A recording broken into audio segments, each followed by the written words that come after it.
गुजरात के मेहसाणा जिले में कांग्रेस पार्टी ने एक बड़ा शक्ति प्रदर्शन किया। अरबुदा भवन में आयोजित हुए इस समारोह में नवनियुक्त जिला कांग्रेस अध्यक्ष बलदेवजी ठाकुर ने पदभार संभाला।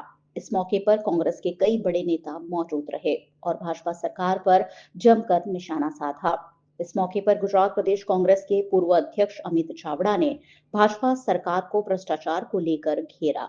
उन्होंने कहा कि सत्ता में बैठे लोगों ने सरकारी तंत्र में भ्रष्टाचार को खुली छूट दी है।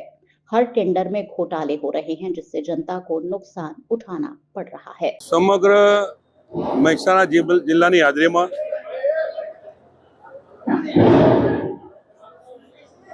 કોંગ્રેસ પાર્ટીએ જે મારા પર વિશ્વાસ મૂક્યો અને મહેસાણા જિલ્લાના કોંગ્રેસ પ્રમુખ તરીકે મારી જવાબદારી જે મારામાં મૂકી છે એ જવાબદારી સ્વીકારવા માટે સમગ્ર મહેસાણા જિલ્લાના તમામ સૌ આગેવાનો અને કોંગ્રેસના કાર્યકર વચ્ચે આજે અહીં મળી અને મેં મારી નવી જવાબદારી સંભાળી છે।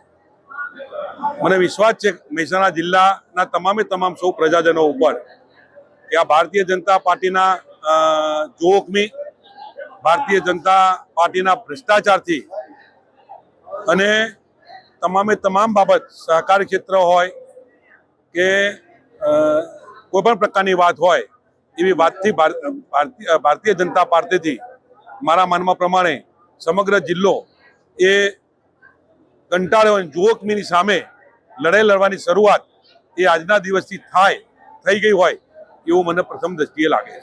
નવી જવાબદારી મારા શિરે આવી છે। ટૂંક સમયમાં મહાનગરપાલિકા હોય, નગરપાલિકા હોય કે તાલુકા પંચાયત કે જિલ્લા પંચાયત હોય એની તમામ ચૂંટણીઓ આવવાની છે। એ ચૂંટણીની અંદર સાચો ઉમેદવાર કોણ છે, કોણ જીતી શકે એવો છે અને કોણ લડી શકે એવો છે એ તમામ પ્રકારના પાસાઓ તપાસી અને જે વિસ્તારમાંથી એમની રાય લઈ અને અમે આવનારી ચૂંટણીમાં એ કોંગ્રેસના વિજય થાય એવા ઉમેદવારો લઈ અને અમે આગળ વધવાના છે।